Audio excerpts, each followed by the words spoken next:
하나님의 말씀 보겠습니다. 신약성경 마가복음 15장 6절에서 15절까지의 말씀입니다. 신약성경 마가복음 15장 6절에서 15절까지의 말씀을 제가 봉독해 드리겠습니다. 명절이 되면 백성들이 요구하는 대로 죄수 한 사람을 놓아주는 전례가 있더니 밀란을 꾸미고 그 밀란 중에 살인하고 체포된 자 중에 바라바라 하는 자가 있는지라. 무리가 나아가서 전례대로 하여 주기를 요구한데 빌라도가 대답하여 이르되 너희는 내가 유대인의 왕을 너희에게 놓아주기를 원하느냐 하니 이는 그가 대제사장들이 시기로 예수를 넘겨준 줄 알미러라. 그러나 대제사장들이 무리를 충동하여 도리어 바라바를 놓아달라 하게 하니 빌라도가 또 대답하여 이르되 그러면 너희가 유대인의 왕이라 하는 이를 내가 어떻게 하랴. 그들이 다시 소리 지르되 그를 십자가에 못 박게 하소서. 빌라도가 이르되 어찌 미냐 무슨 악한 일을 하였느냐 하니 더욱 소리 지르되 십자가에 못 박게 하소서 하는지라. 빌라도가 무리에게 만족을 주고자 하여 바라바는 놓아주고 예수는 채찍질하고 십자가에 못 박히게 넘겨주니라. 아멘.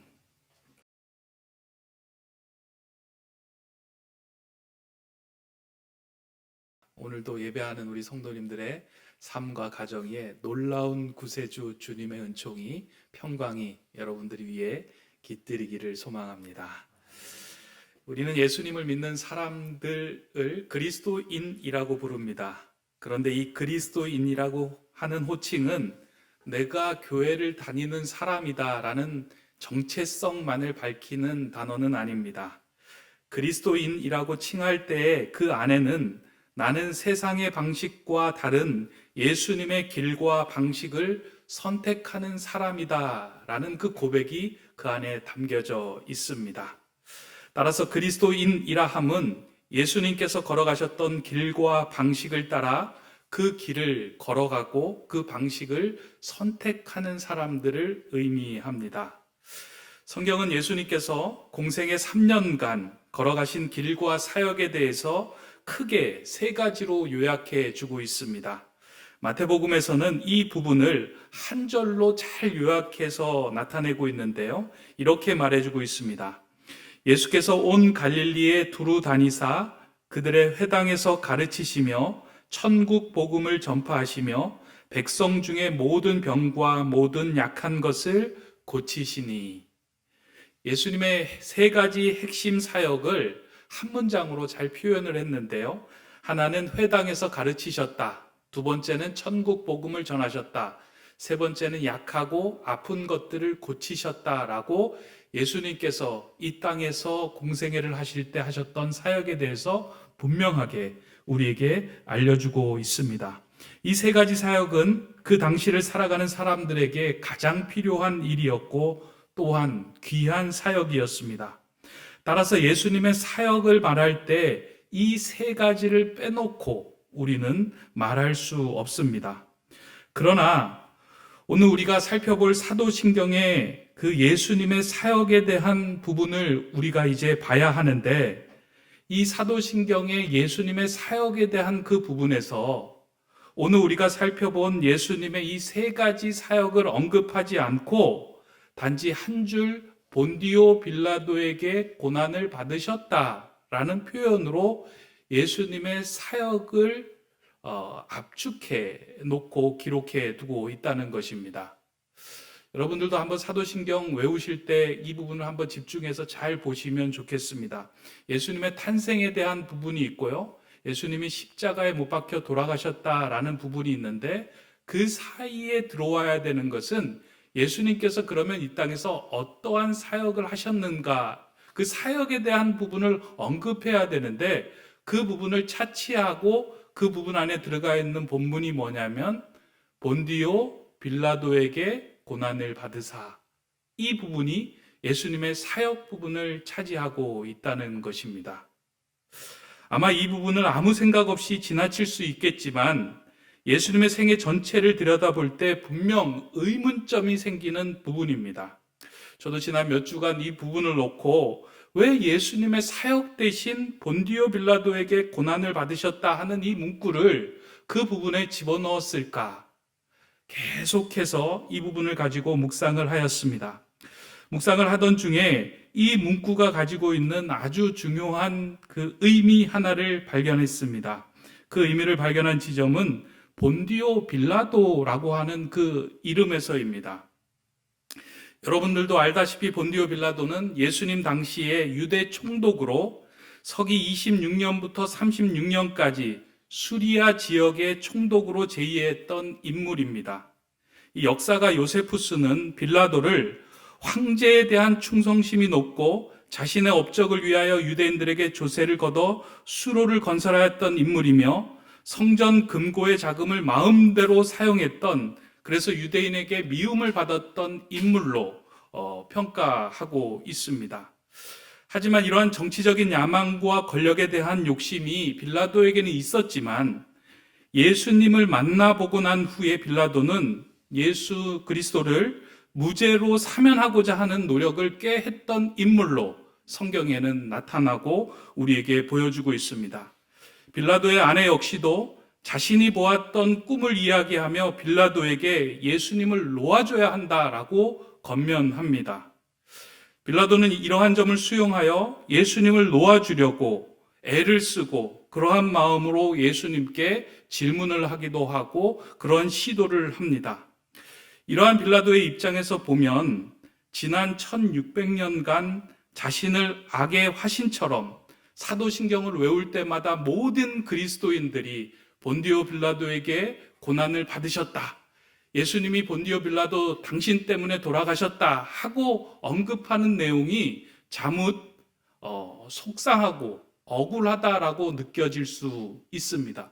왜냐하면 실제적으로 자기보다 더 예수님을 죽음으로 내몰고자 했던 인물들이 빠지고 그곳에 자기의 이름이 올라가 있기 때문입니다. 실제적으로 예수님을 죽게 하였던 인물들은 유대의 종교 지도자들이었습니다. 유대 종교 지도자들은 빌라도가 예수 그리스도를 사면하려고 하는 것을 알고 압력을 가합니다. 예수님을 풀어주면 유대 사람들이 폭동을 일으킬 것이고 그로 인하여 로마 황제로부터 좋은 평가를 당신은 받지 못하게 될 것이다 라는 압력을 넣게 됩니다. 결국 빌라도는 이러한 압력과 자신의 정치적 입지를 견고하게 다지기 위하여 진리를 무시하고 자신의 이익을 쫓아서 그리고 사람들의 환심을 사는 선택을 하게 됩니다. 물론 이러한 결정을 내린 것 자체가 예수님께 고난을 가한 것은 맞지만 엄밀하게 따지면 예수님께 고난을 가한 것은 유대의 종교 지도자들이었고 유대인들이었습니다. 이 부분은 예수님께서도 명확하게 이해하고 말씀하신 부분입니다. 요한복음의 그 뒷부분에 보면 빌라도와 예수님이 함께 나눈 그 부분에 대해서 이와 같은 내용을 언급하고 있습니다. 요한복음 19장 10절에서 11절의 말씀인데요. 제가 한번 읽어드리겠습니다. 빌라도가 이르되 내게 말하지 아니하느냐? 내가 너를 놓을 권한도 있고 십자가에 못 박을 권한도 있는 줄 알지 못하느냐? 예수께서 대답하시되 위에서 주지 아니하셨다라면 나를 해할 권한이 없었으리니 그러므로 나를 내게 넘겨준 자의 죄는 더 크다 하시니라. 예수님께서는 빌라도에게도 죄가 있지만 더 큰 죄는 나를 너에게 넘겨준 유대인들 그리고 유대 지도자들에게 있다라는 말씀을 명확하게 해주고 계십니다. 그렇다면 사도신경에서 우리가 고백해야 하는 부분은 본디오 빌라도에게 고난을 받았다라가 아니라 유대 종교자들에게 고난을 받으사라고 고백하는 것이 더 이론적으로 또 논리적으로 맞게 보입니다. 그럼에도 불구하고 사도신경에는 예수님의 사역 부분에 본디오 빌라도에게 고난을 받으사 하는 부분을 넣어서 우리로 하여금 고백하게 하고 있습니다. 여기에는 분명한 이유가 있습니다. 빌라도에게 고난을 받았다라는 부분을 제가 라틴어로 찾아보니까 조금 더 이해가 됩니다. 본디오 빌라도에게라는 그 부분을 라틴어로 찾아보니까 이렇게 기록이 됐습니다. 제가 라틴어를 잘 할 줄은 모르지만 숲 본티오 빌라도, 라고 이야기를 하고 있고요. 이걸 영어로 보면 under 폰티우스 빌라테라고 이야기를 하고 있습니다. 이걸 다시 번역을 하면 본디오 빌라도 아래에서, 본디오 빌라도 치하에서라는 뜻입니다. 원래 해석을 보면 본디오 빌라도에게 고난을 받으사라는 의미보다 본디오 빌라도 치하에서 예수님이 고난을 받으셨다라는 의미로 이 본문을 우리는 읽고 고백해야 된다는 것입니다. 사실 카톨릭에서는 이 사도신경을 본디오 빌라도 하에서, 치하에서라고 지금도 사용을 하고 있습니다. 따라서 본디오 빌라도에게 고난을 받으셨다라는 표현은 당시 유대 총독이었던 본디오 빌라도의 사악함을 되새기자는 의미에서 기록된 내용이 아니다라는 것을 우리가 알 필요가 있습니다. 사도신경에서는 본디오 빌라도에게 주목하고자 그 부분을 썼던 것은 아닙니다. 사도신경에서 언급하고 있는 본디오 빌라도는 세상의 권력자를 대표하는 대명사로 사용하고 있습니다. 다시 말해서 하나님의 나라가 아닌 세상 나라의 방식으로 선택하는 권력자의 대표로 본디오 빌라도를 언급하고 있는 것입니다.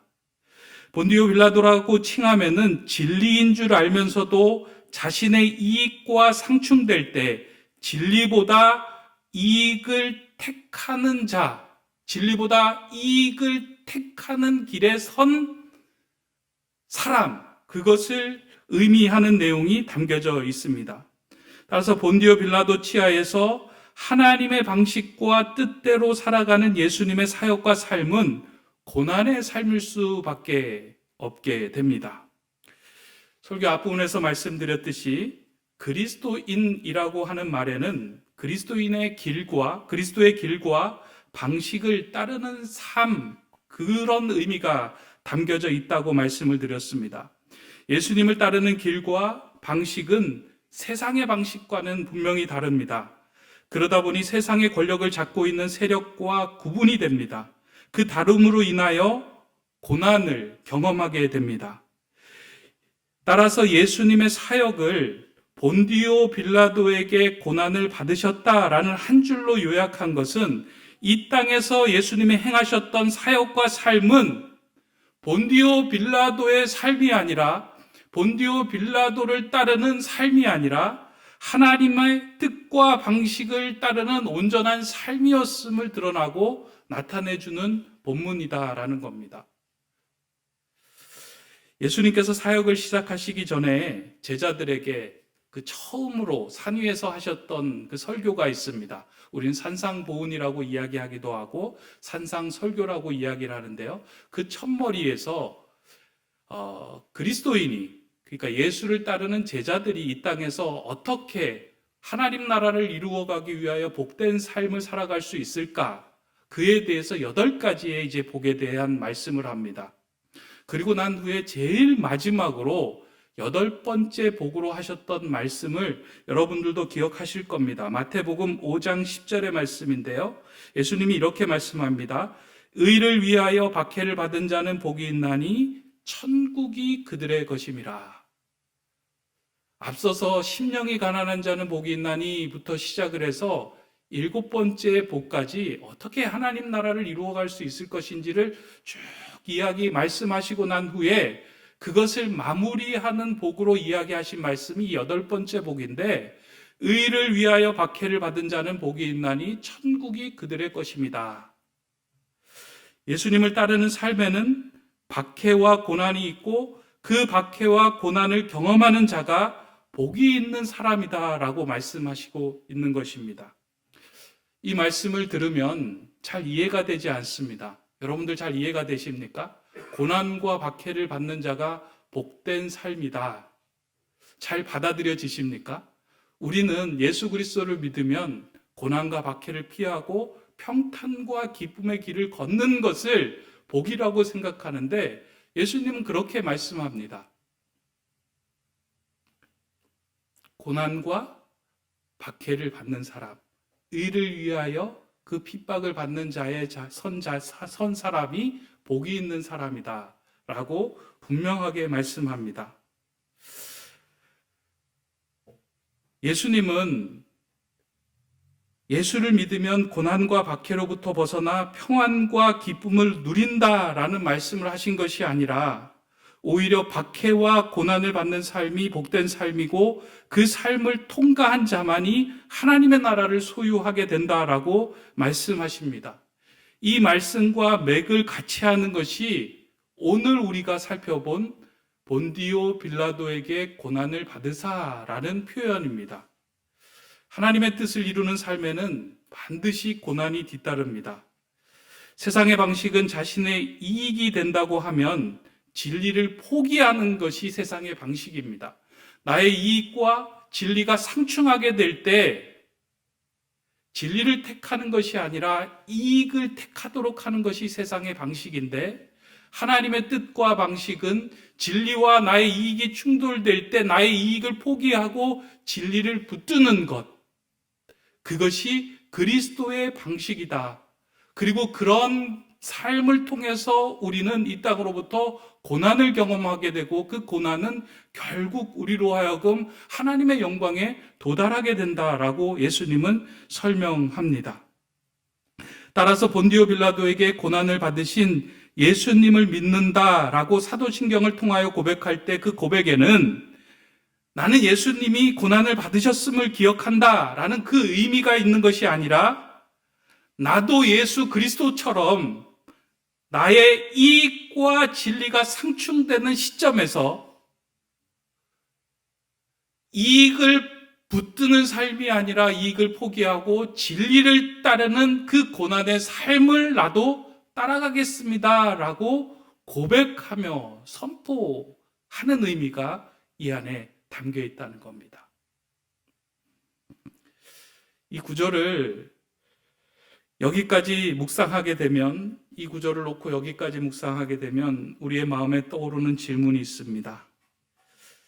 예수님을 믿으면 고난을 피하고 평탄한 삶을 만나야 하는데 오히려 고난의 길을 선택해야 한다면 그 길을 우리가 꼭 가야만 하는가?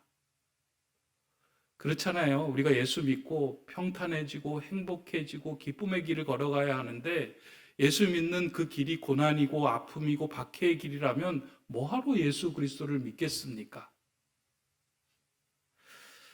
그런데 우리가 신앙생활을 하면서 꼭 한 가지 버려야 하는 생각은 예수를 믿는 자는 고난이 비껴갈 것이라는 그 막연한 믿음입니다. 그 믿음만을 붙들고 있을 때 우리는 결코 성숙한 신앙생활을 할 수 없습니다.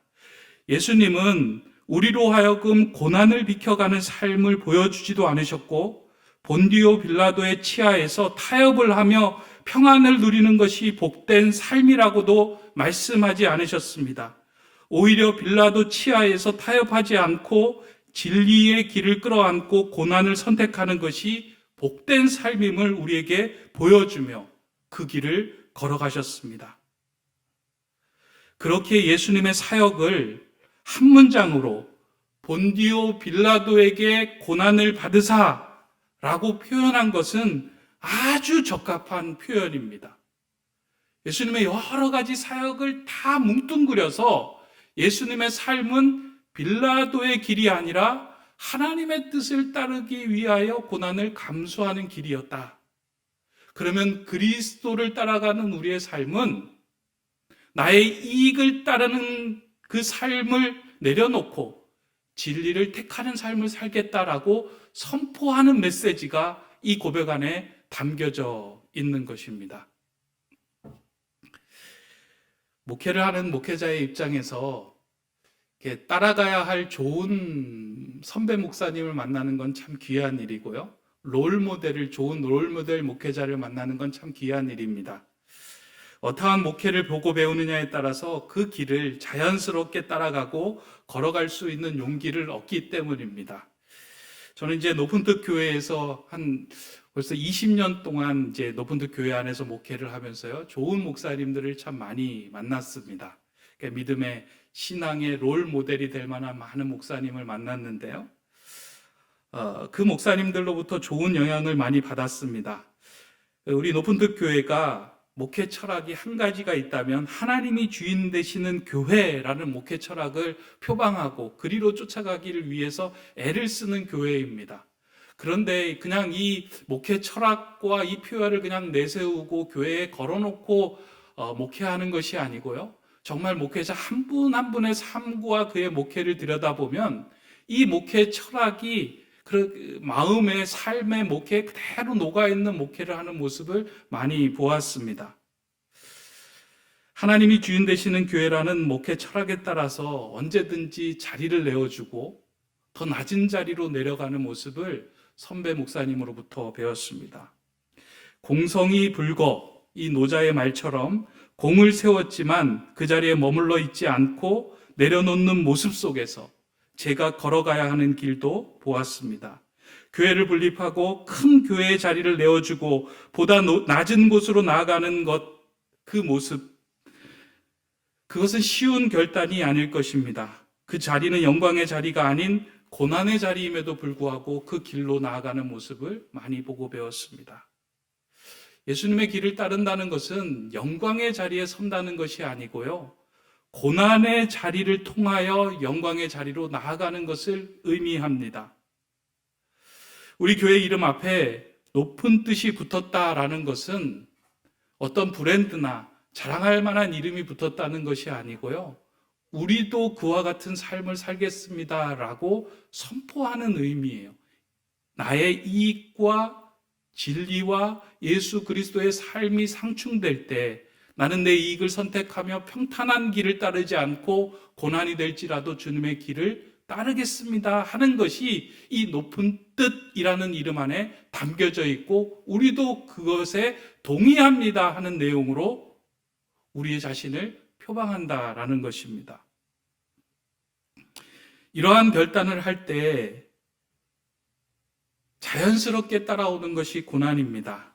왜냐하면 세상의 방식과 다른 길을 걸어가기 시작했을 때 이미 우리는 손해로부터 고난을 시작하기 때문입니다.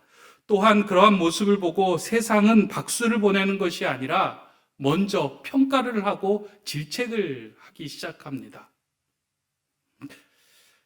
일전에 높은 듯 정의교회에서 정의헌금을 실시했을 때 그런 경험을 한번 한 적이 있습니다. 제가 그때 이제 높은 듯 정의교회에서 교회 살림을 전체를 담당하고 있는 전임 목사의 역할을 감당하고 있었는데요. 그래서 행정적인 일이 있으면 이제 전화를 제가 받을 때가 있습니다. 그래서 그때 교회에서 이제 정의헌금을 실시하기로 이제 결정을 하고 정의헌금에 대한 설교하고 정의헌금을 이제 선포를 했는데요. 정의헌금이라는 것이 여러분들도 알다시피 이런 것입니다.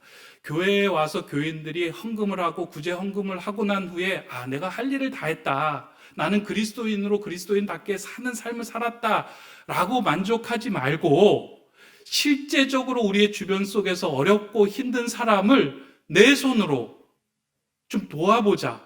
그럼 어떻게 도울 수 있느냐?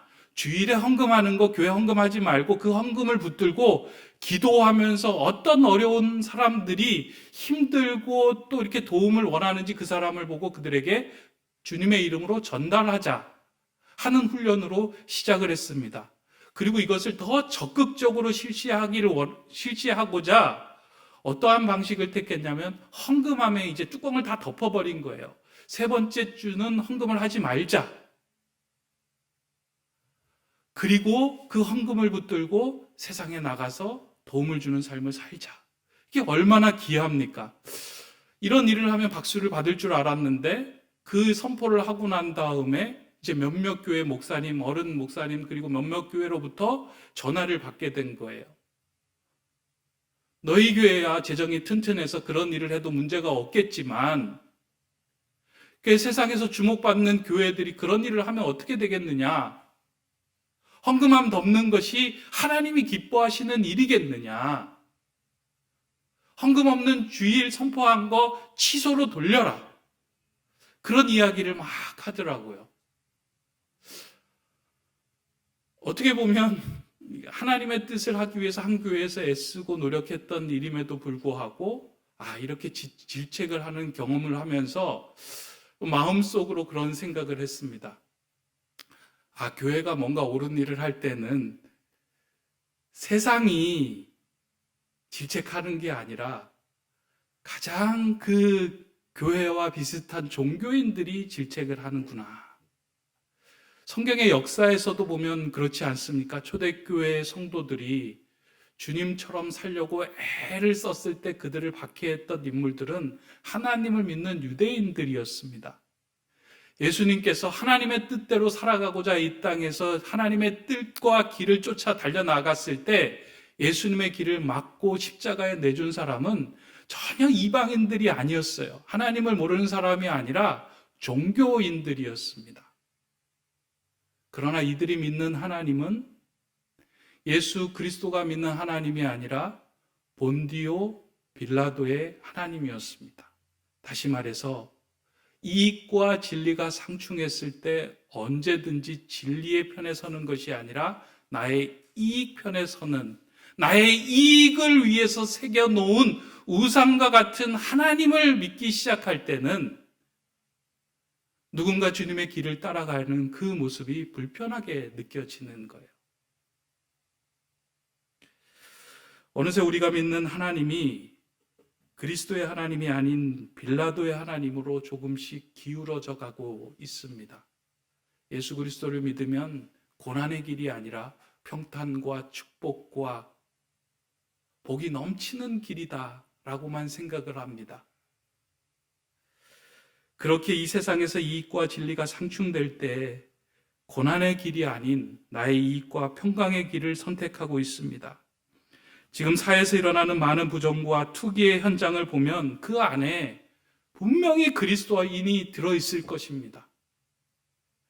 그러한 현장에서 빌라도의 하나님을 따르는 길이 아닌 그리스도의 하나님을 따르는 선택을 한다면 그 사람은 고난을 받고 다른 사람들로부터 질책을 받게 될 것입니다. 너만 하나님 믿냐? 너만 신앙을 가지고 있냐? 왜 그렇게 유별나냐? 그럼에도 불구하고 그리스도인들은 그 길을 선택하는 사람들이어야 합니다. 예수님이 살아가셨던 길과 방식은 본디오 빌라도의 치하에서 세상의 이익보다는 하나님의 뜻을 선택하는 삶이었습니다. 그래서 예수님의 삶은 고난의 삶이었습니다. 그러나 그 예수 그리스도가 당한 고난은 그 고난으로 끝나지 않고 결국 부활의 영광으로 하나님 우편에서 이 땅을 다스리는 영광의 자리에 서게 되었습니다. 오늘 사도신경에 본디오 빌라도에게 고난을 받으사 이 부분을 우리 입으로 고백하는 성도들은 이제 나의 이익을 위하여 진리를 포기하지 않고 주님이 가셨던 그 길을 나도 따라 걷겠습니다의 고백이어야 합니다. 이익과 진리가 부딪힐 때 고난의 길에 들어서는 그 한 사람을 통하여 하나님의 나라가 세워집니다. 우리 교회가 하나님의 나라 가치 세움 아니겠습니까? 평안과 기쁨을 선택하는 삶으로 하나님 나라 세워가는 것이 아니고요. 내 일상의 삶에서 이익과 진리의 길이 충돌되기 시작할 때 나는 주님의 길을 따르겠습니다. 그것을 선택하겠습니다. 하는 삶을 살아갈 때 우리는 하나님의 나라를 같이 세워갈 수 있습니다. 오늘 말씀을 들으면서 여러분의 마음이 많이 무거워졌겠다 하는 생각이 듭니다. 예수님 믿고 고난을 받는 것이라면 나는 오늘부터 믿지 않겠다 라고 생각하는 분도 계실 것입니다. 그런데 한 가지 확실한 것은 예수님을 통하여 얻는 고난은, 의를 위하여 핍박을 받는 고난은 우리가 모두 감당할 수 있는 고난이며, 이 고난을 통과하면 반드시 예수님과 함께 영광의 면류관이 준비되어 있다는 사실입니다. 사도 바울은 로마서의 말씀을 통하여 이 말씀을 우리에게 확증해 주고 있습니다. 로마서 8장 17절 18절의 말씀입니다. 자녀이면 또한 상속자, 곧 하나님의 상속자요 그리스도와 함께한 상속자니 우리가 그와 함께 영광을 받기 위하여 고난도 함께 받아야 할 것이니라 생각하건대 현재의 고난은 장차 우리에게 나타날 영광과 비교할 수 없도다. 아멘. 오늘날 세상은 세상의 방식대로 적당히 타협하며 평강을 누리며 살아가는 삶이 지혜라고 말합니다. 빌라도의 치하에서 빌라도의 방식을 따르는 삶이 잘 사는 삶이라고 우리에게 권면합니다. 그러나 참된 지혜는 지혜의 근원이신 예수 그리스도가 걸어가신 길을 따르는 삶입니다. 그 길이 고난의 길일지라도 예수님께서 택하셨던 길이라면 그 길이 맞는 길입니다. 오늘 여러분들의 삶에서 빌라도와 타협하지 않고 예수님을 따르다가 고난을 만나게 된다면 여러분들은 기뻐하고 기대하시기 바랍니다. 반대로 내가 예수 그리스도를 믿고 난 이후에 한 번도 고난을 경험하지 않고 늘 평안의 삶이었다라고 한다면 오늘의 고백을 다시 한번 우리의 마음에 새겨야 합니다. 나는 혹시 빌라도 치하에서 빌라도의 하나님을 따르고 있는 것은 아닌가? 오늘 이세훈교회에 모여서 예배하는 여러분들은 빌라도의 하나님이 아닌 그리스도의 하나님을 따르는, 나의 진리와 이익이 상충될 때 진리를 붙들고 고난을 감수하며 영광의 면류관을 기대하며 나아가는 저와 여러분 다 되시기를 주님의 이름으로 축원합니다. 기도하겠습니다. 사랑의 하나님, 이 세상은 우리를 본디오 빌라도의 방식으로 살아가라고 종용하고 있습니다. 어느새 우리의 마음이 내 삶의 진리보다 이익을 택하는 쪽으로 기울어져 갔습니다. 주님, 세상으로 기울어진 우리의 마음의 중심을 세워주시고 고난의 길을 택하는 그리스도인 되게 하여 주시옵소서. 높은 뜻이라는 명칭만 달고 만족하는 성도와 교회가 아닌 높은 뜻을 이루어가기 위하여 일상에서 고난을 감내하며 그리스도를 따르는 성도 되게 하여 주시옵소서. 예수 그리스도의 이름으로 기도드립니다. 아멘.